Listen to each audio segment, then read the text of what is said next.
আসসালামু আলাইকুম ভিউয়ার্স, রাত মিডিয়া থেকে আপনাদের সবাইকে শুভেচ্ছা সহ স্বাগত জানাচ্ছি। আজকে আমার পাশে যে ফলোয়ার ভাইকে দেখতে পাচ্ছেন, ওনার জীবনে একটা অভিজ্ঞতা শেয়ার করবে ফেসবুকে। সেই অভিজ্ঞতাটা হচ্ছে, উনি একজনের কাছে ফেসবুকে সকল অ্যাক্সেস দিয়ে দিয়েছিল, ফেসবুক আইডির পাসওয়ার্ড, ফোন নাম্বার দিয়েছে এবং উনি লগ ইন করার পরে পে আউট সেট আপ করতে দিয়েছিল। ওনার মনিটাইজেশন আসছিল এর আগে অ্যাডসেন্স, ঠিক আছে না ভাই?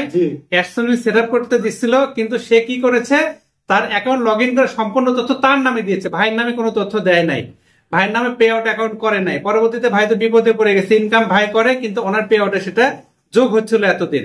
তো এই সমস্যা নিয়ে ভাই এখানে আসছে, আসার পরে সমাধান পাইছে কিনা সেটা একটু ভাইয়ের মুখ থেকে ডিটেইলস শুনবো। আপনার সাথে কি ঘটছিল একটু বলেন। আমি একজনকে ঠিক করতে দিয়েছিলাম, আমার প্রোফাইলের সমস্যার কারণে পে আউট সেট আপ ঠিক করে দিয়েছিলাম। সে আমার কাছ থেকে ফোন নাম্বার নিছে, জিমেল নাম্বার নিছে, ব্যাংক অ্যাকাউন্টিং সার্টিফিকেট বা এমন কোনো ফেসবুকের আইডির পাসওয়ার্ড শুদ্ধ নিছে, সবকিছু আত্মবিশ্বাস করে দিয়েছিলাম। সে বিশ্বাসটা ঘাতকতা করছে। সে তার নামে আমার প্রোফাইল নামটাও চেঞ্জ করছে, তার নামে ব্যাংক অ্যাকাউন্টিং সার্টিফিকেট যা কিছু ডকুমেন্ট আছে, পে আউট সেটি সম্পূর্ণ কিছুই তার নামে করে নিছে।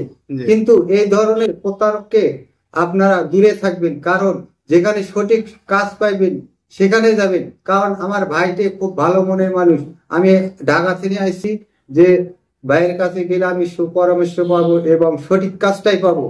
যে ইনশাল্লাহ নিয়তে ছিল, আমার নিয়ত পূরণ হয়েছে, ভাই আমার সম্পূর্ণ কাজটা করে দিছে। আপনারা অবশ্যই আসতে পারেন, আসলে ভাইয়া খুব ভালো মনের মানুষ, যে কোনো সমস্যায় আপনারা আসতে পারেন, আপনাদের সমস্যা একটু বলি। আপনার পে আউট তো এখন নিজের নামে হয়েছে ভাই? জি আলহামদুলিল্লাহ, আমার নামে হয়েছে। লকটা খুলে দেন। আপনার নামে তো আপনি দেখে নিচ্ছেন নাকি? জি। ভাইয়ের নামে এখন পে আউট অ্যাকাউন্ট হয়ে গেছে টোটালি। যে আগে যেটা ছিল ওইটা বাতিল, যিনি করছে। আরেকটা ঘটনা আছে, সেটা হচ্ছে এরপরেও নাকি ওই প্রতারক ভাইকে বারবার যোগাযোগ করতো, বলেন একটু। হ্যাঁ, আমার সাথে যোগাযোগ করতো, যে আমার যে কন্টেন্ট মনিটাইজেশনটা আইছে এরপরও জিজ্ঞেস করে যে আপনার কোনো সেট আপ আছে নাকি, যদি সেট আপ আসে থাকে আমি ঠিক করে দেব, আমাকে জানাবেন। কিন্তু আমি তার কাছে স্বীকারোক্তি পাইনি। আমি বলছি আমি আইডিতে কাজ করা বাদ দিছি, কিন্তু ওই আইডি আমি চালাই না। তখন বলে যদি চালাতে থাকেন ওটাতে আপনার কোনো ভবিষ্যতে কন্টেন্ট মনিটাইজেশন আসবে, কিন্তু তার আগে তো আমার এসে গেছে, কিন্তু আমি তাদেরকে জানাইনি। কারণ জানালে পরবর্তীতে আমার একবার আইডিটাই চলে যাইতো, এই কারণে আমি কোনোদিন জানাইনি আর কাউকে দেখাইনি আইডি। ভাইয়ের কাছে চলে আসছি সোজা, ওখান থেকে কোনো সমস্যা নেই, আপনারা সবাই আসতে পারেন। এবং ভাই পরবর্তীতে পাসওয়ার্ডটা চেঞ্জ করছে, আসার পরে আমি আবার নিরাপত্তা যে যে স্টেপ গুলো লাগে, 2 factor authentication, recovery code, email address add করে দিয়ে পুরো আইডিটা একদম ভাইয়ের নিজের নিয়ন্ত্রণে রেখে দিয়েছি। তার ফোনে যেটা লগ ইন ছিল সেটাও সেশন এক্সপায়ার্ড হয়ে গেছে, সে আর কোনোভাবে লগ ইন করতে পারবে না। তো এই কথাগুলো বারবার আপনাদেরকে বলেছি। আপনারা যদি কারোর সাথে কোনো কাজ করেন, যে ভাই ফেসবুক বিষয়ে কোনো দরকার আছে, তার পরিচিত ছাড়া অপরিচিত কাউকে কখনো বিশ্বাস করা যাবে না। আর পরিচিত হলে তার কাছে গিয়ে করতে হবে। সে যখন যেমন আমার এখানে আসছেন, আমি আপনাকে এখানে বসে রেখে কিন্তু সেট আপ করে দিচ্ছি সব তথ্য। আপনার টিন সার্টিফিকেট এখানে আছে, ব্যাংক অ্যাকাউন্ট আছে, এনআইডি আছে, সকল তথ্য নির্ভুল ভাবে।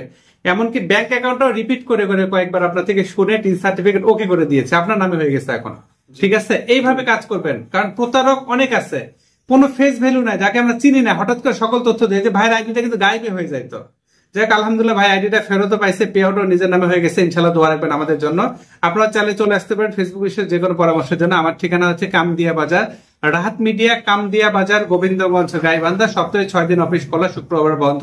অন্য কোনো দিন বন্ধ রাখলে আগের দিন আমি আমার রাহাত মিডিয়া প্রো পেজে আপডেটের মাধ্যমে জানিয়ে যে আপডেট ফলো করে আসবে। সার্ভিস চার্জ প্রযোজ্য। প্রতারক ভুয়া আইডি হতে সাবধান।